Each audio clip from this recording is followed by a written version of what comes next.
अस्सलाम वालेकुम जी, मैं हूं अदील राजा। आप देख रहे हैं मेरा YouTube channel. Welcome to my other the vlogs the अगलारी द बम ड्राइवर्स। अच्छा, बात करेंगे भाईजान, एक तो तरीके इंसाफ की कन्फ्यूजनों की बात करेंगे, दूसरा मौलाना साहब की क्लैरिटी की बात करेंगे। हसीन मौसम की मैं बात करना चाहता था, लेकिन मेरे मुंह से इस तरह हसीन मौसम की तारीफें लोगों को ज़्यादा पसंद नहीं आती। लोग कहते हैं ना यार, तो करेगा, तू लोगों की बुराइयाँ करेगा। साथ साथ बात ये भी करना चाहूँगा, मेरी बेहतरीन दोस्त मैडम अज़मा बुखारी ने दिन रात वो देती हैं लेक्चर मुहिब्बे वतनी की। आज उनकी नई टिकटॉक भी आ गई है उनकी इंडियन गानों के ऊपर, मुबारक हो उनको। जनाबे वाला मौलाना फजलुर रहमान का अटैक जारी है एस्टेब्लिशमेंट के ऊपर। एस्टेब्लिशमेंट के नुमाइंदे बहुत सारे मौलाना के ऊपर अटैक कर रहे हैं। ऐसे में मौलाना साहब ने फ्रंट फुट से खेलते हुए एस्टेब्लिशमेंट के सबसे मोटे नुमाइंदे मौलाना ताहिर अशरफी को चारों खाने चित कर दिया, जब उन्होंने ये बताया कि कसूर में जलसे के बाद मौलाना रात को मौलाना ताहिर अशरफी के साथ था और उन्होंने कहा वाह वाह मौलाना क्या ज़बरदस्त तकरीर की है। खाना खाते हुए दोनों मौलानाओं ने ये इज़हार ख्याल किया तो मौलाना हंसे। मौलाना कहते अगले दिन सुबह टीवी पे बैठ कर रो रहा था कि शोधा की बेइज्जती होगी।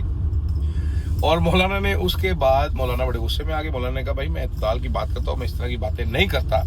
आपने मेरे खिलाफ गलीज कैंपेन चलाई है, ये एक जर्नैल ने चलाई है, उसके दफ्तर से चलिए, वो जर्नैल मांगे मेरे से माफ़ी। मौलाना साहब ने जनाब एक जर्नैल साहब को पकड़ लिया, उसको सिंगल आउट कर लिया। उस जर्नैलू को उन्होंने नुकरे लगा लिए कि ये माफ़ी मांगे मेरे साथ, आपने घटिया किस्म की कैंपेन चलाई है, मेरे खिलाफ माफ़ी मांगो। अब घटिया किस्म की कैंपेन तरीके इंसाफ के खिलाफ भी बहुत सारी चली है, मतलब बहुत ही विचारों की चली है। तरीके इंसाफ वाले तो डरपोक थे। मौलाना आपको पता है एक रुबाबदार शख्सियत के मालिक हैं, तो मौलाना बड़े गुस्से में आ गए। अब खैर मुझे लगता है कि इस्टेब्लिशमेंट की पॉलिसी तहरीक इंसाफ के हवाले से बड़ी क्लियर है कि ये मुल्क दुश्मन अनासर हैं, इनसे ऐसा सलूक करो जैसे टेररिस्ट के साथ करते हैं, तोड़ दो, पन दो, मार दो। तो इसलिए उन पर हल्ला बोल दिया जाता है। मौलाना के बारे में पॉलिसी में ढेर सारा कन्फ्यूजन मौजूद है और वो कन्फ्यूजन जो है वो बाहर आ जाएगा, वो नज़र आ रहा है कन्फ्यूजन हमें। तो इसलिए अभी तक मौलाना के ऊपर भाई अजीबो गरीब सी कहानी देखें आप, मौलाना के ऊपर केस ही कोई नहीं है, कोई पीके के टीके नहीं लग रहे, कोई गद्दारी के फतवे नहीं लग रहे, कुछ भी नहीं हो रहा। मौलाना के घर रात को कोई पुलिस भी नहीं पहुंची, मौलाना के घर की लेडीज़ को भी नहीं किसी ने मारने कूटने की कोशिश की, कुछ भी नहीं हो रहा ऐसा। Nothing is happening bro. जबकि अगर देखा जाए जावेद हाशमी साहब जो कि तहरीक इंसाफ के सिंपथाइजर है, उन्होंने घर पुलिस पहुंच गई। हाशमी साहब ने मौलाना साहब का बयान दोहरा दिया था। कमाल ही नहीं हो गया यार।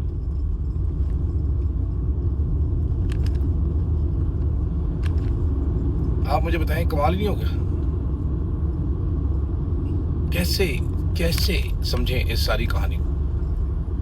ऊपर से अब मौलाना के ऊपर आशा गोलई टाइप लोग छोड़े गए। मौलाना बता रहे हैं कि जनाब कोई हो कैसा इफेक्ट है, देखा आपने? ओए हाय हाय हाय हाय। तो मौलाना साहब खैर बता रहे हैं कि जनाब मेरे खिलाफ एक दफ्तर से चलाई जा रहा है, और उस मौलाना के बताने में उल्टबाजी मार के आया है नून लीग का वर्कर अफसार आलम। लीगी वर्कर अफसार आलम ने फिर आके इस कहानी को नैरो डाउन करना शुरू कर दिया। एक जर्नैल, एक दफ्तर, माफ़ी, तहकीकात होंगी, ये चला रहा है, इसके खिलाफ कैंपेन ये चला रहा है। अब सारे की बेइज्जती हुई थी सोशल मीडिया पे चंद दिन पहले। आप एक उनका एक्सचेंज देखेंगे हैदर नकवी के साथ।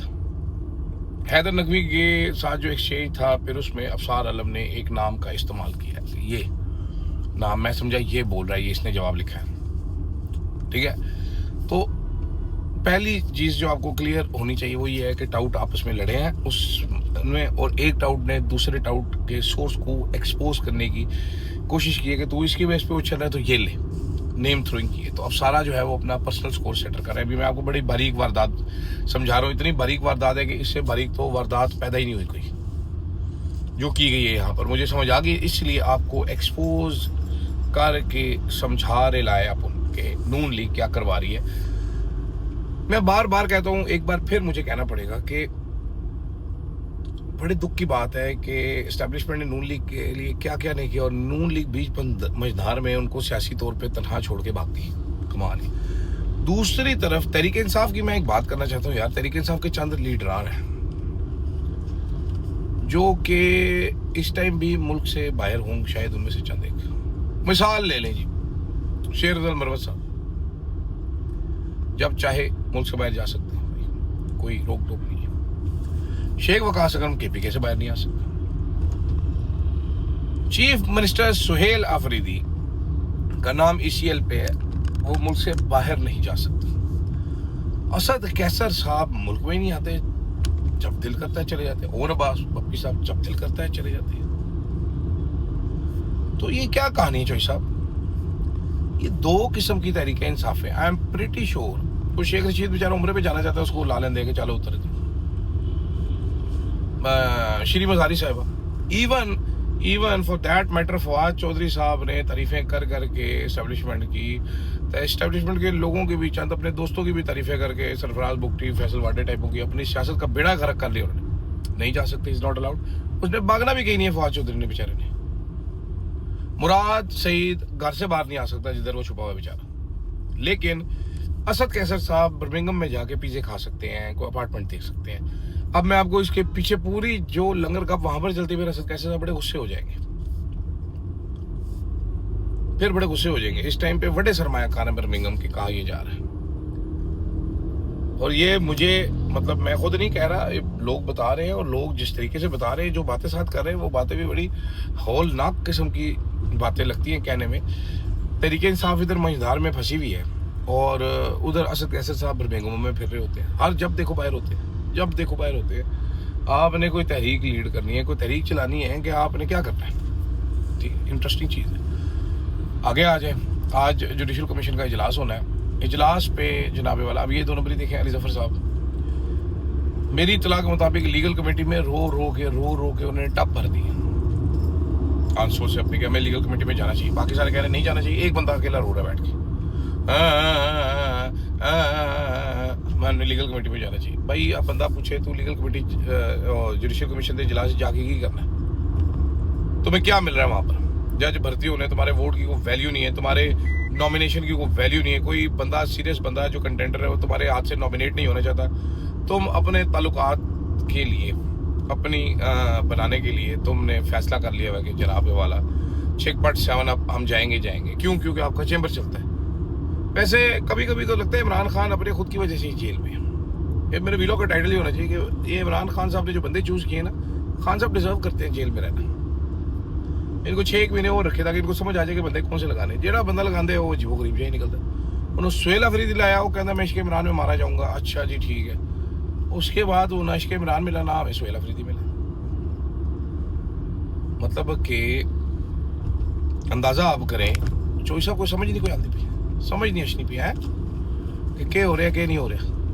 ये पटवारी में वैसे मैं वीलॉग कर दूं, बड़ा चलना शुरू हो जाए। तो ये सारी इस टाइम गड़मस की सी सूरत हाल है। अब शेरजल मरवत देखे जिस टाइम, और बस पप्पी साहब जब दिल करता है इधर जा रहा है। आतिफ खान शराम तरह को देख लें किधर है, कहने को KP वाले बड़े खयूर हैं, बड़े खड़े हैं, बड़े ऐसे हैं, बड़े वैसे हैं, बड़ी है।